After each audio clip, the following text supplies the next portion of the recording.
Hello, welcome to Celebrating Differences, a podcast about people.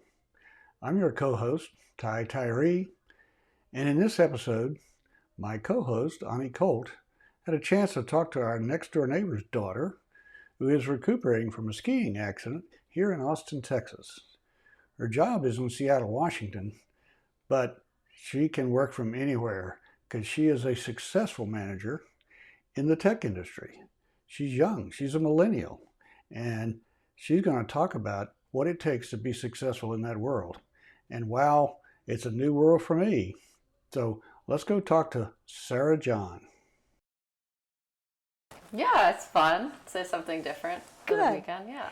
Yeah, that's great. Yeah. That's really cool. How many of these have you done? We've done what, 50? 70, this will be 76 Yeah. or 77. Wow. Okay. Ty does more of them than I do, Okay. but of course I used to interview people for a living. That's right. That's right. Okay. Okay. So, I was in a different space yesterday, so I've had really fun wrapping my mind around Good. interviewing Good. Okay. you, and so I see us having a conversation. And I'm Ani Colt, and I'm kind of co-creator with Preston Tyree, who's running the camera and all the equipment today. And we've been doing a podcast called Celebrating Differences for some time right now. Met you living temporarily next door to us, and Ty said this would be a good idea to interview you Cool. and have a conversation.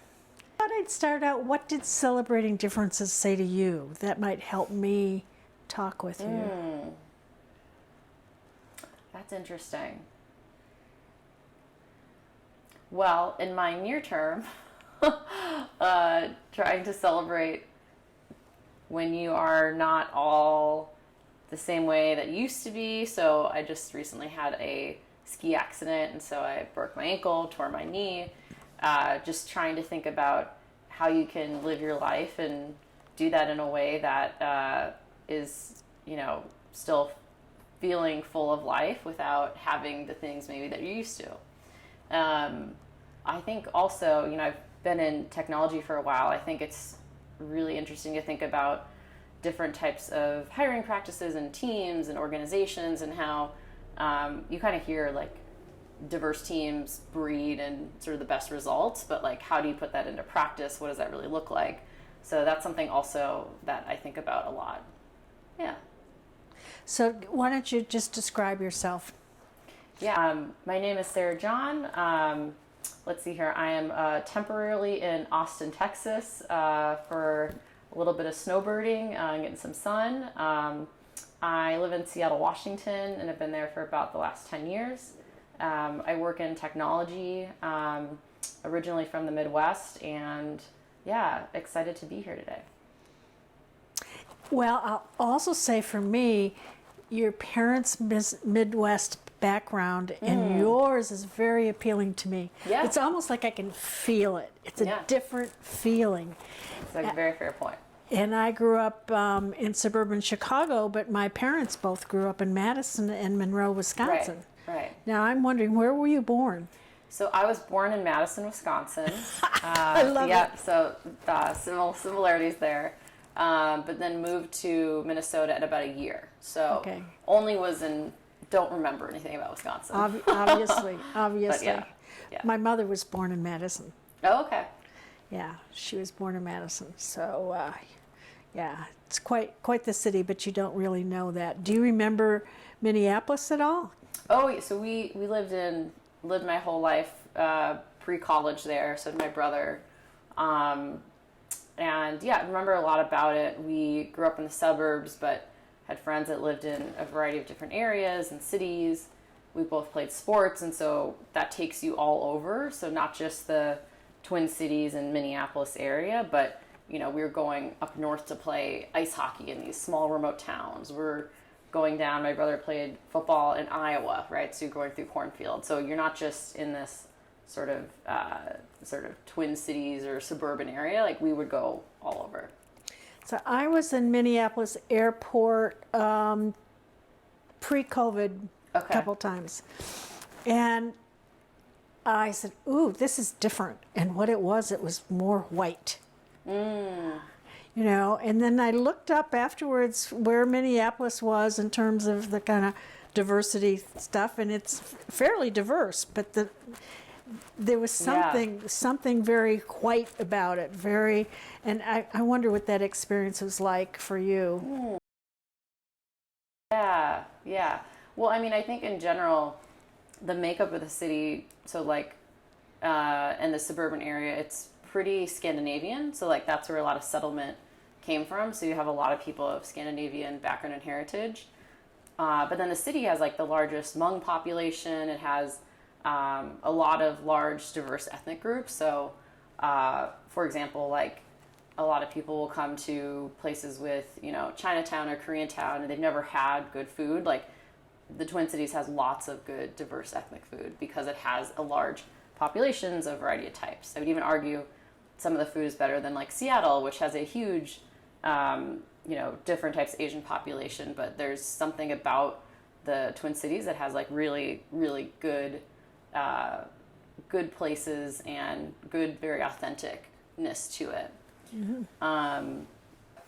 Yeah, so I think it's a really diverse place. I would say it has a lot of the largest Hmong population. It's got a bunch of people with sort of Scandinavian heritage as well, of just like really interesting pieces. And so you get really good restaurants and places with, you know, that feel really authentic, where I feel like some other cities, you know, unless you get into the big populations, you don't feel that. So like New York, Boston, you know, LA, they obviously have big budding populations, but some of the smaller cities, you don't get that feeling. And so it does have that feel, very much so. Then you went to high school where?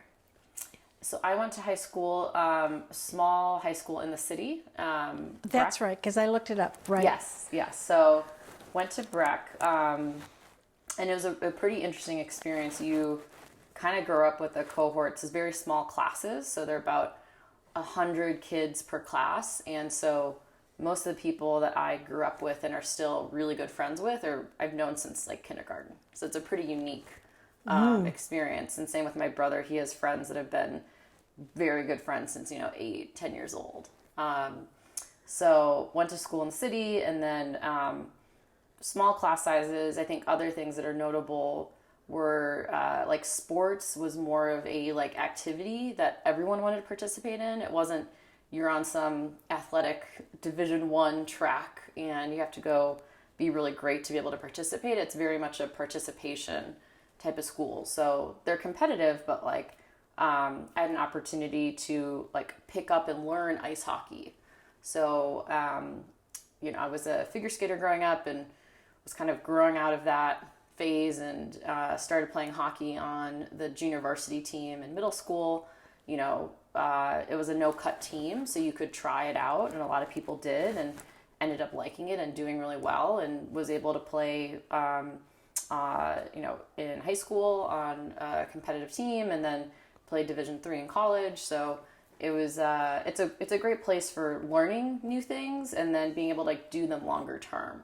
Versus a lot of these larger schools, you have to be basically a pro before you get in as an 8th grader to be able to play. Yeah, that's interesting. My daughter went through a school system in Dobbs Ferry, New York. Okay. And it was a small enough school system. She had the same less than 100 kids she went first grade through high school with. Yeah. Yeah. Very similar. Yeah. So, yeah, and I think I don't think the educational standard was quite up to what I'm guessing it was in your school. Yeah. The one thing I'd say, like, on the, you know, I think something both about my brother and I is I think now it's much more prevalent with, you know, the boom in tech and people wanting to be programmers, but you got less diversity in some of the coursework you wanted to take. So, for example, I wanted to take advanced like physics courses or other things that would help me to be able to go to a engineering program and be successful. You got less of that just because there were fewer kids, right? They did their best to offer even things in, you know, from advanced in AP history or arts or other things, but like there's just so many kids, you can't fill out all the coursework. So like in comparison, going to college, which kind of next chapter, I went to MIT, I met kids who had been in like math and science academy programs for years, and they just had so much more like preconditioning and learning to be able to be very successful there. And so it was one thing that I wish I had a little bit more exposure to, was like some of those more like advanced coursework to kind of get you on like the right track. So it was really interesting. But you knew you were interested in engineering. Tell me about that. Yeah, I mean, well, I was good at math, so I was good at math, and so like the next translation is like you should go do something in engineering. I think today, if you ask kids, they think very differently about it. So again, I work in technology. You talk to a lot of kids, and one of the common themes is like, I want to work in tech, and I know I need to be somewhere quantitatively good, but like that doesn't mean I have to go like build something in a physical capacity, like in engineering. They want to do the software development. They want to do that path. And so I think now there's a pretty decent bifurcation, but when I was going to school, it was kind of lumped into all like one camp. You technically are savvy and can do something, think about this. Okay, so what years were you at MIT? Give people a kind of an understanding. Yeah, I was there, 2005 to 2009. Okay. Yeah. So kind of like the tech boom had started to happen, like the first boom, but it wasn't, I don't feel like it had filtered quite down to where kids in college were like, I want to go start a company, right? There's a little bit of that, but there wasn't like the prevalence or the exposure to it yet that there is today, where people feel empowered or like they can do that right out of the gate. So I'm going to jump around here a little bit. Your parents both are economics professors. Yeah, they are. They're in technically the marketing department, but do a lot of economics, like behavioral, economics type of stuff. So Yeah. Well, that appealed to me. Yeah. Also, besides the Wisconsin and the Midwest and all that, is because I was an econ major, and when I was an econ major at University of Wisconsin, after the first class, which I wasn't actually for majors, but then I realized I like it. I was the only female. Yeah. A very, very, very different environment. Yes. And so in some ways, in processing for myself what it would be like for us to have a conversation, it's like celebrating differences. Well, I saw myself as different as a little girl. Yeah. I saw myself as different. I'll give you a couple of things. I was more of a tomboy. Okay? Yeah, sure. I was more of a tomboy, and I remember my mother trying to, get me to deal with my hair and stuff like that. and I wanted to wear jeans, and the other girls wanted to wear their mother's high heels. That's kind of, what I remember. And so, did you have any experience of being... that was my lead up. Yeah. I think it was interesting. I think what was most eye-opening is actually getting to college and seeing that there are so many. So to your point of, I was the only economics person, female in my class. Like, my class was very 50-50. Like, all of my engineering courses were 50-50. All of the more like hardcore classes were all 50-50. And so it was really interesting to see. It wasn't that you felt different because there was a cohort that I felt, look, all the girls in my class who I was friends with were all the top performers, were all really smart. But getting to college and seeing like, wow, there's like this cohort of people who are like super smart and want to do the things I do, I definitely related to. But it was actually pretty eye-opening to see classes and 50-50 in composition, and also the performers were, frankly, like top performers were more women than men. But then if you look at in practice as you grow up in industry, like the women don't stay in leadership, they don't stay in industry as long. And so you see this kind of rolling out, and retention becomes harder. So that was actually interesting because I didn't see female leaders in some of these companies, but when I got there, I saw like it was very even across the board. Yeah. So how is that, having it very even? How do you see yourself unique in that? That's interesting. So I think it's interesting. Uniqueness today. So again, like my day in and day out is a female leader at a small technology startup right now. I worked at Amazon for a long time, so I've kind of seen different models of leaders, and I think what I see women, and especially women at my level or younger, struggle with is like, I have to model myself after like this person that looks like this, and they aren't taking what brings them uniqueness or special and trying to see how can I just do that but better, right? They need to become more robotic or, more direct, or, they struggle with how can I bring what's made me successful here to like the next level. And so I see a lot of that, of just like, questioning why am I successful, questioning how do I get to that next level, and trying to really like drastically adjust their style, which is really hard to do and also feels unauthentic. But I see a lot of women doing that as opposed to male peers or cohorts that are just like, well, I mean, like, I'm going to get there. So they just kind of stay the course. So that's something I've observed, and also coach, younger women too, of like, find out what made you successful. It's okay to make small edits and changes, but don't change who you are to get to where you want to go. Is that what you meant by adjust your style? Yeah. So I think women in technology and business, I'll say at large today, they have been very successful, but then they want to get to the C-suite, or they want to get to be a vice president or something. And then they start changing things about them so that they can model the behavior that they're seeing of other people. And I still see the heterogeneity, I'm not seeing enough diversity in how people at the top operate for people to be able to pick a model that works best with them.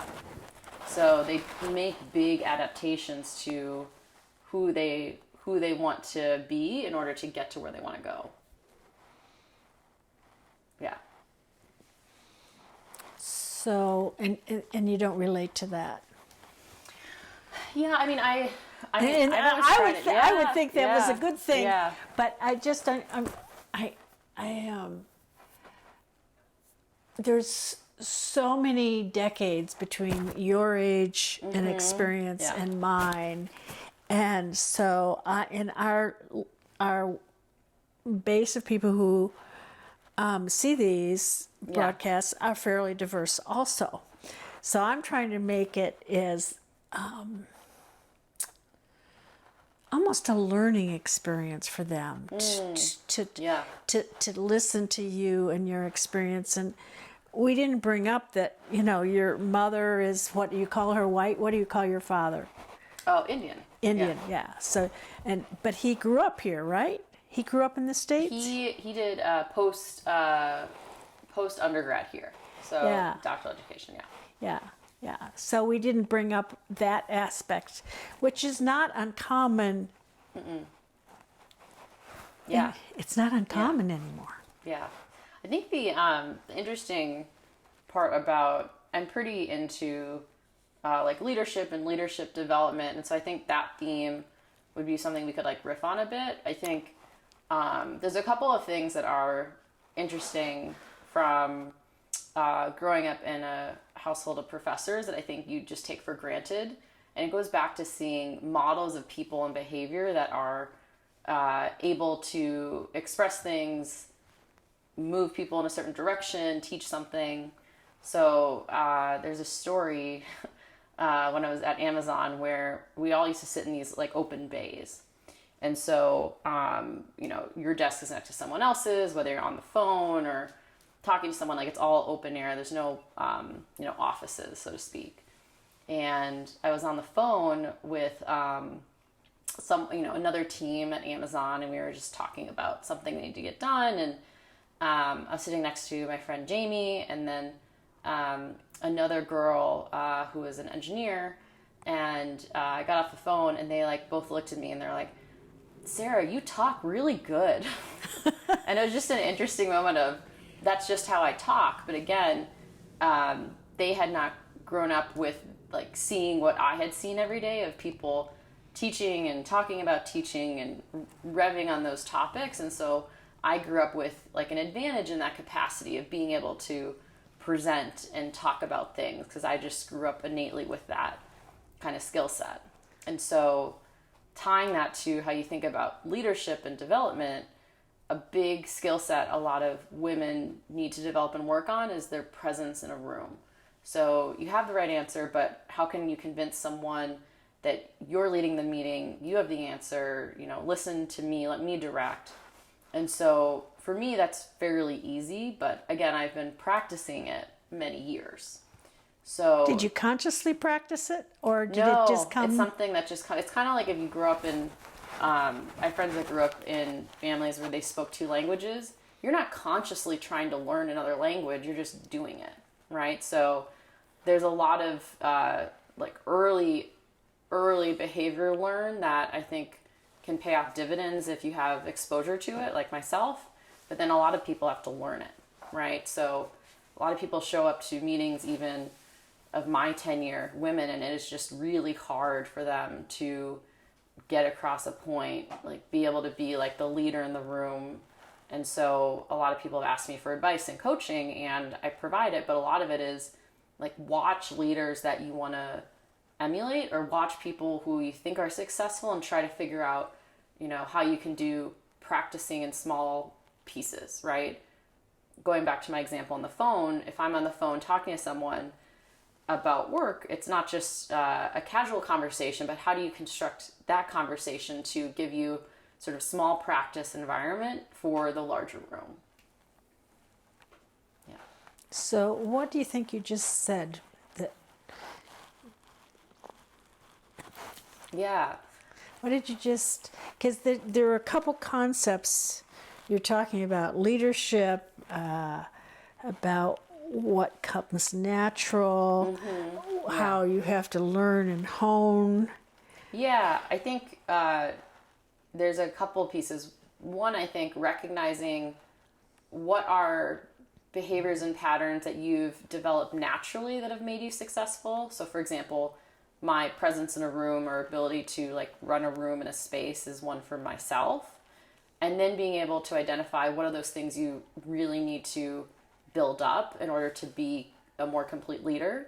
So for some women, that's what I am good at and they want to develop.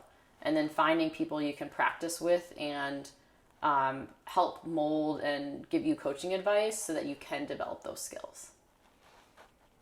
So where would you describe yourself in your career right now, Sarah? And where do you want to go? So if I ask the two questions together, it might make it easier. Yeah.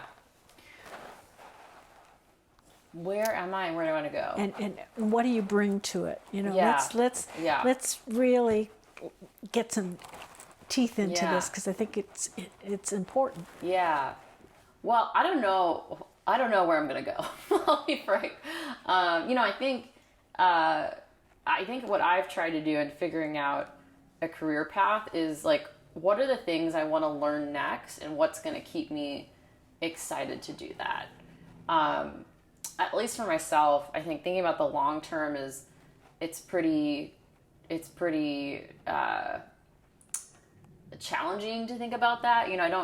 A lot of people have more traditional career paths. Okay, if you're a lawyer or if you're a doctor, like there's pretty set paths on what you want to do. I think people in working at technology companies or in the sector, it's a little bit more meandering, and it's also not clear that you have to, be the boss in order to be successful, right? And so for myself, I'm just trying to figure out what are the next things I want to learn, what's going to keep me excited, and then from there figure out the next piece.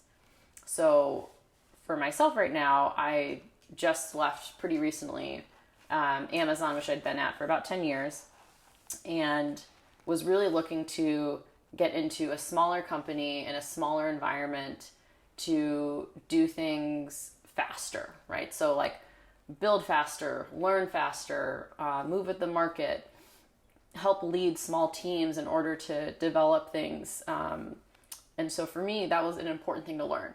Get into the startup space, see how I can help and support, and is that something that is enjoyable? Do I like it? Can I provide value? Like, those are the things that I wanted to kind of like stress test. And so for me, it's always just like, what's the next learning agenda, and like, what's going to keep me excited to go to work. So describe the firm you're with now. Yeah, so I'm... people can picture Amazon. Yes, But yes. So I am at a startup right now that supports the durable medical equipment industry. So think about like wheelchairs, walkers, diabetes, anything that you get a prescription for but doesn't come traditionally in like a pill bottle format or at the pharmacy. So we help people essentially. The space is challenging. So let's say you get discharged from the ICU and you need an oxygen tank, or you need a wheelchair or something. It typically takes people a very long time to be able to get those things in the home. And that's also very risky for people recovering, because every day you go without that, you risk going back to the emergency department, an ER. So for us, we help with the prescription management, and we digitize a lot of the pieces so that you can get prescriptions that are billable faster, and then ultimately customers can get what they need home faster. So it's a really cool space in that it's a do-good space, but also a space that really needs technology to enable that. So that's where I'm at right now. It's called Parachute. So I'm going to this is so odd that this came to mind. Yeah. But when I was young, you went to the store to buy something, and the person would write it on a piece of paper. Yeah. And then they put the one number in a machine, the cash machine or something like Right. that. And now it is so different. And what do I think of? If you got a wheelchair, maybe you found one pharmacy You're right. in a city that carries wheelchairs or something like that. Yeah. Yeah. So it's like where we've come from and where we're going is, or I guess I think in the healthcare space, this DME, durable medical equipment, is one of the last frontiers to be handled in a digital manner that really benefits the whole supply chain, from people writing the orders to people processing it to ultimately, most important, patients getting what they need. So if you think about pharmaceuticals, other spaces, they're all in this digital space where, you rarely are getting a written prescription, right, for a medication. You're getting it digitally sent somewhere, and then they are, digitally authorizing and getting those pieces together and then giving it to you. This space is still handled mainly over fax. So your physician may fax an order, right, to a supplier who has to receive it. So they have all the walkers there, and then they'll send, your snail mail fax back for more information, and then it ping pongs back and forth. So that's the challenge. And so when you have paper, it's not that it's bad, it's just that it's an inefficient form of getting things quickly. Yeah, I'm really surprised they're using fax. Is there a reason they're still using fax? Yeah, it's just an industry that it's still the predominant source of communication. And so what we're really excited about, and what we've seen benefit sort of all people using the system, is that when you get a digital piece of something, the updates are easy. You can help people figure out how quickly to be able to easily get something. Let me start again. So the fax is just the predominant source because it's an industry that hasn't been digitized. So it's starting in some pieces in digitization, some pieces it hasn't yet, and so we're helping build some of those rails to be able to manage that process better for everyone. So it's just the last frontier, or one of the last in healthcare. How's the environment in this? You were in a big company, huge industry versus this smaller company, and yeah, that's a good question. I was at Amazon for about 10 years, but I worked in many different teams. And so I will say, as the company grew in size, you also felt that in the smaller teams you were in. So when I first started there in 2014 at Amazon, I was in an org of a couple hundred people, I want to say, or an area, but the people who were in other orgs felt closer still to us, right? They were one floor down or like a quick message away. The accessibility of being able to talk and communicate was easier. And you needed that because the company is, I'm trying to describe this in a way that how we build things is you own a very well-defined piece of product and technology, and then you have to talk to other teams who own other technologies to build in hooks and enable the thing you're building. So easy lines of communication are huge. As the company Amazon grew, those communications became more challenging and took longer time. So it used to take 10 minutes over a message, now took, wait for an office hours to come talk to us, or, you had to wait a couple business days to go back to someone. So I felt that growth of the company more on my smaller working group or unit than I felt initially just going into a big company. So that was a big piece of, as the company got bigger, it just felt like things were a lot slower to get done, and that became frustrating because it's nothing you can control within your four walls. It's the connection and communication to the outside space. So comparing Amazon to being in a small startup, I mean, it's very different. There's a lot of similarities in how you think about building products and technology, how you think about scaling things, but they're just different. The types of challenges you have are different, right? The culture is different, right? And so a lot of what I'm doing right now as being new at this company is helping figure out, what are the parts that we can do to help scale up an organization? What are the good things I can bring from the lessons learned in my prior space and bring them? What are the lessons to be learned and things to leave behind? And trying to figure out what's right for where this company is at and what they may need. So what personal skills? What in a way, I'm looking at opening the door to Sara and what makes Sara unique and who she is and how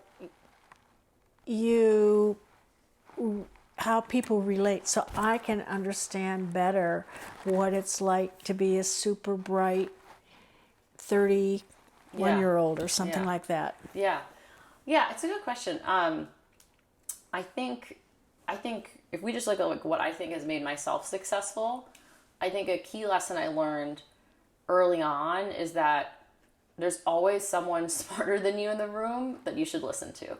So it seems simple, but like going to MIT, being a part of like a really amazing cohort, I was never the smartest person in the room by like a mile. I was smart, but I'm never going to be the smartest person in the room. So part of that learning was like, there's this great teamwork aspect to how can what I bring to the table be accretive, knowing that there's always someone else there that you should listen to. And what I took from that is when you get to a professional environment, you should never think you are the person who has the right answer or the smartest answer and be dismissive of other people. So for me, a big part of that is making sure that you're open to other feedback and ideas. You're taking in the collective knowledge of, the unit you're working within to foster and make the best recommendation and build the best things. Mm-hmm. And so like for me, that's a huge piece of being successful is people feel heard, they feel a part of the process, but yet they also know very clearly what I'm driving towards and trying to get. And thus, if their ideas are not incorporated or taken, they understand why, right? It's a very clear understanding of why we're not doing something. So that's made me really successful is up and down the ladder, right? Like it could be, an entry level engineer or like a very senior person, and they get the same level of respect for me. It's not bifurcated based on who I'm listening to. Do you use the term personal skills in your world? Yeah, soft skills. I did look up, and you were in a sorority at MIT. And I was. Yes. I looked at the girls, and they certainly look all thin and beautiful. And I was just trying to. I haven't heard any part of that in your story so far. Of who you are as a young, attractive, smart woman in the world. Yeah, I don't know. The sororities are just different at MIT. I don't know. They're not like, it's not a popularity contest. They're just like groups of friends, so to speak. So they're just like very different than probably what most, like 98% of the rest of the US is like. I don't know if there's like a lot there. Because it was just like, it would be like asking like, okay, what's it like? So you went skiing. Who did you go skiing with? Yeah, so I go skiing with some college friends, annual trip. I go skiing with people I've met out in Washington. Basically most people like to ski out west, so most people will go with you. Yeah. Yeah, and so what are your friendships like with those people? Yeah,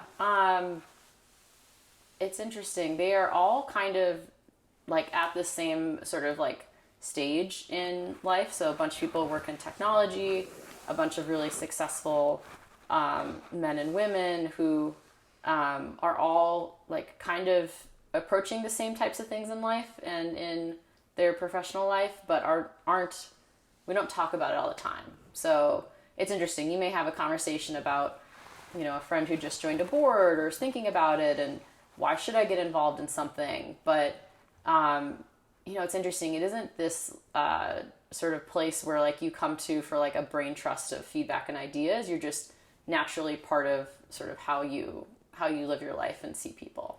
Mm-hmm. One thing I think is interesting for people who are looking to develop skill sets or like grow in certain areas, there's tons of more, like I just got hit up the other day on LinkedIn for joining another sort of like circle or group for people who are in technology. There's things at various levels now. There's this thing called Chief, which is for women at certain like senior leadership levels. There's smaller group structures for different interest areas that are budding all over. And so I think the possibility of like coming across like-minded people where you want to develop is a lot easier. And you just have to seek it out, right? Like go look for what you're interested in, and there's someone somewhere looking for that as well. So that's pretty cool. Yeah. What's the intermix between your professional and your personal life, or do you have a personal life? Yeah, I think at Amazon they were like very separate. I think most big companies, they're not very personal, right? Like it's hard to get to know people. But, I think a lot of smaller cultures and companies, there's a lot more of, like family mentality and, wanting to support one another, which I think is great. And I think that's why people like smaller spaces and companies. Like just an example, the company I'm at now, we just did a big offsite where half of it was like team building, getting to know each other, building connections, doing things like whale watching or doing team building activities, going out for dinner together.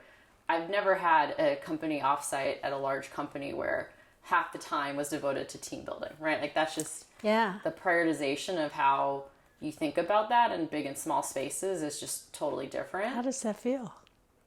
Yeah. I think it's good. Like, I think, again, if you look at the younger generation, so like Gen Z and beyond, like that is what they want, a place where they can go and feel part of something. Like it's less about, from what I've seen from people, the prestige of something or, maybe the money, but it's all about a belongingness to something, which I think is why you see a lot of people working at smaller places or wanting to be a part of a place where it feels very like people first. So for me, that's a challenge for big companies thinking about attracting younger talent, right? Like, how can we incorporate that into our culture? Yeah. So you said where it feels people first. Yeah. And a lot of the other words I heard were think. So that was the first time I was actually sitting over there. How do I get her to say something about how she feels? You know, Yeah. and so you just use the word feel. So bear with me here, Yeah. and I want to. I'm sit here and I get a good feeling with talking to you, just as I did when we first talked outside. Yeah. You know, your parents had just come here. Lived next door. There was a good feeling. You showed up, and then you're on the front porch, and there was a good feeling. And obviously, Ty, who's on the camera, felt good about it too. And so here we are on a Sunday, talking to you about it. And I just, it's like, I don't know. It sounds like golden nugget. What's the golden nugget here? Yeah. I mean, maybe I think people build connections in different ways. I've noticed. I will say, I think being in person. So like one thing I find challenging in building connections these days is the virtual aspect to a lot of places of work right now versus the in-person aspect that I was used to in fostering relationships. So for me, like in-person time is super important, yet I've recognized the rest of the world has moved to, wanting to be on like a 8x12 video all day long, and that's very draining for myself and others, yet you still don't build the same level of connection. And so that's a really challenging topic that I'm personally interested in. How can you build connection in that virtual space? Yeah. It's challenging and one I don't have great answers for, but I know I recognize at least it's a challenge. Yeah, I appreciate that. It's like the Zoom meetings. Oh, it's so much easier. You don't have to get in the same space. Right. But I can tell you, seeing someone on Zoom and talking on Zoom is not the same as being in the same room. Yeah. Even when you have 5 or 10 or 50 people, it's still not the same as being in the same room. Right. And I don't know what it's going to do to our culture. Having this kind of digitalized culture instead of, we got to take care of each other and take care of our planet and take care of our trees and take care of the environment and have the the wheelchair show up in the right time. There are going to be a lot of old people coming up, Well, and I think as a manager, someone who's responsible for other people, right, and their satisfaction at work and their ability to deliver, it's hard to pick up on like the subtle cues. You go to grab a cup of coffee and you see them in the hallway and they may look upset or they look stressed out. It's like those opportunities for being able to have like a space to be able to support them feels much more mechanical as opposed to like organic. And so that's like a big challenge for helping people and be supportive. The other thing I've consciously tried to do is provide signals over like digital worlds of when you are like positive or negatively, like the feedback. So the visual component of like trying to nod your head more, trying to be engaged or, show positive affirmation for when something's going well. And then when you don't agree with something, trying to, again, have those same cues for like, I don't know if I agree with that, or, those visual cues of like, maybe there's something else we could think about. So I go out of my way to try to do that because it's very hard when you're not in the same room to pick up on those cues. And so that's one tactic I've deployed, is being a little bit more overt with the cues, so that if you are in a tiny screen on a big screen and there's 15 other people, you can still sort of see my reaction to something. That's neat. Yeah. The other things I think that help employees in any sort of, whether it's a group you're a part of or anything, I make space for like short, small conversations. So I try to keep sometimes not as good as others, but keep my calendar open so that you can have like a few minute conversation that tries to emulate like being at a desk next to someone. It doesn't always work, but like trying to encourage that as opposed to always having things just be scheduled and regular. Like life isn't scheduled 100% of the time, so you shouldn't try to do that in a digital space. Yeah. So celebrating differences is part of our nonprofit, which is WAAO, that stands for We Are All One. And when you hear that, what does it say to you? Give me some feedback so I can do a better job at it. Yeah, I think identity. So, sorry, say that one more time. That's fine. It kind of shifted gears. We have a nonprofit called Yes. We're All One. And in versus telling you what it means to me, yeah. I want to do some marketing research with you, some qualitative marketing research with you to understand what it says to you. Just without a lot of explanation. Got it. Yeah, I mean, I think without seeing any collateral or anything, I think there's an aspect to trying to bring like a community together. So especially in light of some of the work I know you do, I think it's about bringing together as opposed to rallying around like something that we all enjoy or like a aspect of life that is, maybe you all hike or maybe you all are around an activity. It's more around the bringing of people together, it sounds like. Mm-hmm. Yeah.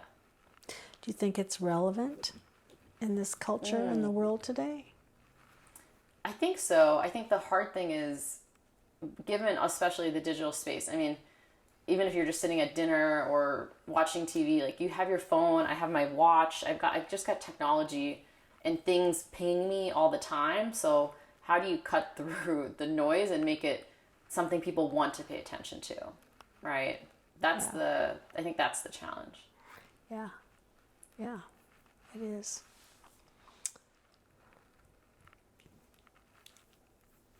Anything else occur to you, as we wrap this up for today? I really am appreciating the conversation. Yeah, I'm trying to think of other examples of celebrating differences that are interesting to share.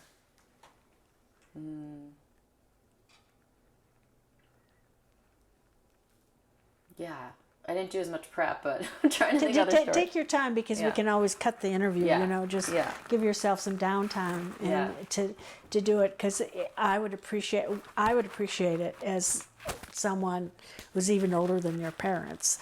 To just know what it means to you, and as I say, we can cut anything out and so forth. This is not a test. I've got a couple. So I think. So celebrating different. I think there's a lot of celebrations in our society without action or like basically like what are you going to do about that, right? Like you want to celebrate a difference, but what are you really doing to support that? So I have a really great friend in Seattle, Julie, who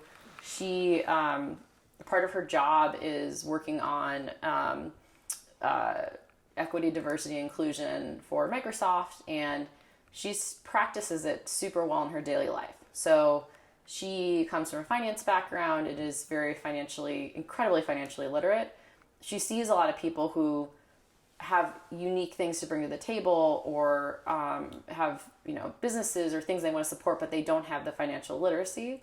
So she goes and supports through an organization to do nonprofit work to help people with everything from taxes and finances and planning, all sorts of things, right? All the things that like we probably should have learned in high school but didn't do.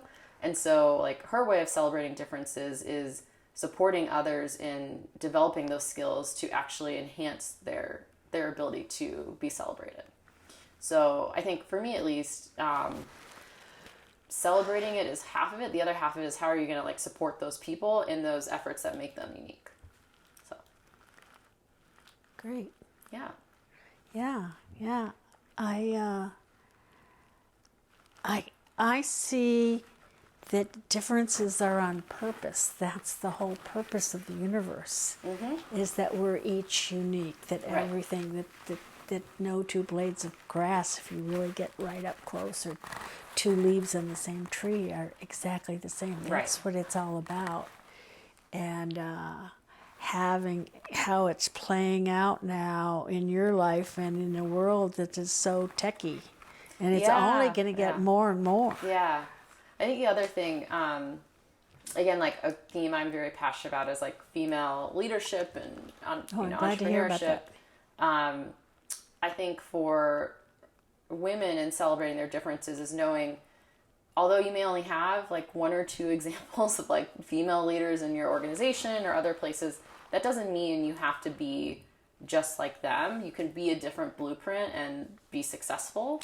So I think part of it is negotiating with yourself, how am I going to be successful, and knowing that you don't have to do the thing that someone else did or look like them or be like them to be successful. So I haven't heard anything except that you went skiing about your personal life. Well, right now there's not much personal life to share. No, I think, I mean, I do enjoy, so I live in the Pacific Northwest, and so I think a big part of why I live there and other people is like the outdoors, right? I think it is a place that is, you know, the opposite of being connected every freaking minute of your life to technology. It's a place where, you know, I did quite a bit of hiking this summer when it wasn't smoggy and, you know, the fires weren't lighting up the sky. But, you know, it's a place to just disconnect from the world. And so whether it's hiking or like paddleboarding or being on the water or skiing in the mountains, like it's a place where you can do that easily and not feel like you have to be connected all the time. So that's like a big part of just like living there and being a part of the culture, I would say, of the area. And a big reason why, you know, like I've lived in big cities, but like when you live in a big city, at least for me, I feel like you're part of the city, and it's like you want to have, you know, I'm going to like a show this night, I'm going to this. It's like you kind of feel like you have to fill your schedule all the time. I think part of the beauty of living out where I do most of the time is that you don't have to have this like packed schedule to feel like you live a full life. The recurring thing I'm hearing here is women leaders. Where do you see yourself in that spectrum? Yeah. Are you, definitely a pioneer? No, definitely not pioneer. I would say like not even fast follower. I would say like you know, I think I should say it's like something about technology and like the digital age and leadership. I don't know, a short sentence is hard. Mm-hmm. Yeah. I don't know. What do you think? Well, what I've heard is that you're very career oriented. Yeah, that's true. Yeah. And to be fair, like a lot of people who are very similar to me are, because you have to spend the time and the cycles to get there. Yeah. And there was never anything about dating or anything like that going on in your conversation. Yeah. I don't know. I like our conversation in like the thread of, I think it's hard to weave like multiple things in. I like this theme of like digital leadership. I think those are the pieces I liked about it. Mm-hmm. And then like, I think the things that I would, if I were editing, I would cut in are like, I think the story I told about like talking really well, like not being like everyone else to be able to be successful. I think some of the digital age stuff is interesting. I don't know how much other interviews have talked about it, but I think it's like real problems people are facing. And so I think those themes are ones that I would play upon, just to keep it like consistent in that vein. Yeah. Ty's the editor. One of the things I've wrote down that you said Yeah. is and Ani picked up on it as well, a place to go and feel part of something. Yeah, I think that's good because that thematically talks about different kinds of employment or different types of things. Yeah. But I think it's also, again, like, I think you're hearing I'm a millennial and there's like this generation coming up that like you have to figure out like how, like, they grew up with phones when they were 5 years old. They grew up being on the screen. And so for me, part of what I'm probably actively talking about is things that I'm thinking about in a company where like I'm one of the older employees in the company and there's a bunch of younger people who operate at 31. Yeah, well, I'm a little bit older than 31, but a little bit. Yeah, but there's a lot of people who grew up totally different from me, and so I'm already facing that divide of like, how do you manage someone who, you know, is just so grew up so differently from you, regardless of who they look, see, or feel like. They're just in a different generation. Yeah, so probably things that have felt generation over generation, but it is, it's definitely real. Yeah. For my day in and day out. It sounds like we need to talk to some people of the Gen Z. Yeah, Gen Z. This Yeah. podcast started out being called Getting Older. Oh. Because we all are. Yeah. You know, Well- and we started that way and then we realized we were talking to people like you and Yeah. talking about different things. So we Right. rebranded. Okay. Yeah, no, I think that's good. I honestly think it'd be really interesting to hear about maybe someone who's, I don't know, 27, 28, who 25, 26, who's, you know, just hearing about like how they think about work and life, because it's just so different than what you're going to hear from like me. I have a lot of questions about them, but I'll Yeah. call my eldest grandson who's 26. there you go. Perfect. Yeah. My son turns 54 today. Yeah. Yeah. So, but you're going to get like a very, like, and that's a lot of the challenge and like again, talking about how do you give someone feedback digitally? They're of a different, like, you don't even speak the same language that they do. And now you're in a digital environment. That's a big deal for developing talent, being a leader. This particular grandson is very sports oriented and he wanted to be in sports marketing, Yeah, and he's coaching. And full-time coaching of soccer team Oh, okay. at Old Dominion University in Richmond. Oh, okay. so, Interesting. so very, very kind of different. Yeah, he got his master's in sports marketing. Yeah. They're just like and I think you heard me today. A lot of it is like, you know, like I don't view myself as that young. And so like part of it is like a lot of people I work with are, I don't know, 23, 24 years old. And you're trying to help and coach a group of people that are so different from you. That's a big, that's like a big opportunity and also challenge because you have to really understand how they grew up in order to know how to support them and then layer on all the complexity of other pieces in the digital world. It's like very challenging. Well, that goes back to the vision of this podcast, which is celebrating differences. And what you're bringing out is the fact that 10 years Right. is a generation gap. And we have to celebrate that if we're going to operate and make it work. And work together. Yeah. Celebrate it and have at least a glimmer of an understanding. Well, Sarah, Yes. thank you. Thank you for taking course. this time on a Sunday to share about your world and your life. And Of course. I'm looking forward to your knee and your ankle healing and Me too. and you being up and about, but that Yeah. means you'll be leaving too. So Yeah. come back and visit often. Will do. Thank you for having me. Well, Sarah is pretty impressive. I hope you enjoyed that. If you want to see more of these, make sure you subscribe down below and give us a like, and we'll get more of these done. Looking forward to the next episode, and maybe we'll interview her parents and see what they have to say. So, see you down the road. Thanks a lot for watching.